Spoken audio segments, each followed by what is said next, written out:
जोड़ सकती थी, एक ऐसा डर और एक ऐसी उम्मीद जो इंसान से भी बड़ी हो। यहां से धर्म, आस्था, फेथ से बदलकर इंस्टीट्यूशन बन गया। अब देवता गुफाओं में या छोटे पत्थरों में नहीं रहते थे। सभ्यता के बीचों बीच इंसान ने देवताओं के लिए आर्टिफिशियल माउंटेन बनाए, जिन्हें हम जिगुरात कहते हैं। ये शहर की सबसे ऊंची इमारतें थीं। इनका संदेश साफ था, देवता हमसे ऊपर हैं और हम उनके नौकर हैं। साइंटिस्ट इसे पावर डिस्टेंस कहता है।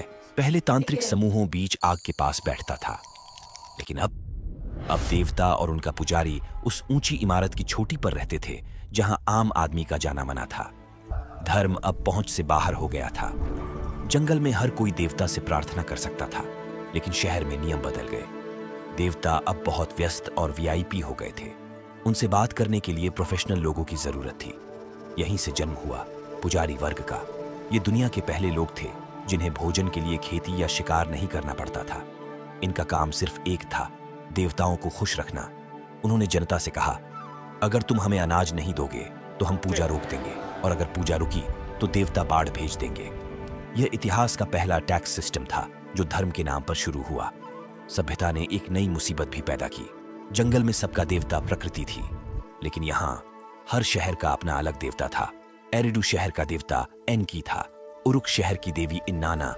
जब एक शहर दूसरे शहर पर हमला करता तो यह सिर्फ जमीन की लड़ाई नहीं होती थी, यह देवताओं का युद्ध होता था। अगर उरुक जीत गया तो इसका मतलब हमारी देवी इन्नाना तुम्हारे देवता से ज्यादा ताकतवर है।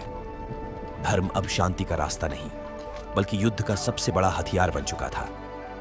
आपको जानकर हैरानी होगी कि इंसान ने लिखना कविता या कहानी के लिए शुरू नहीं किया था। इंसान ने लिखना मंदिरों की वजह से शुरू किया। जब लोग जिगुरात में टन के हिसाब से अनाज दान करते थे तो देवताओं को अकाउंटेंट की जरूरत पड़ी। किसने कितना दिया, किसने नहीं दिया।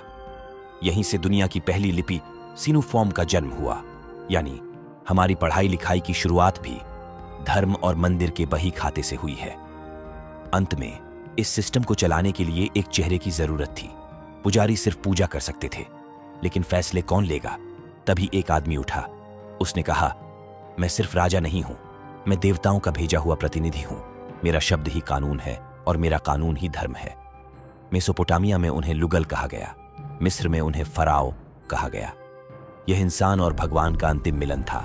अब धर्म, सभ्यता और राजा तीनों एक हो चुके थे। राजा खुद को देवताओं का दूत कह रहा था, मंदिर सत्ता का केंद्र बन चुका था और जनता देवताओं के नाम पर झुक रही थी।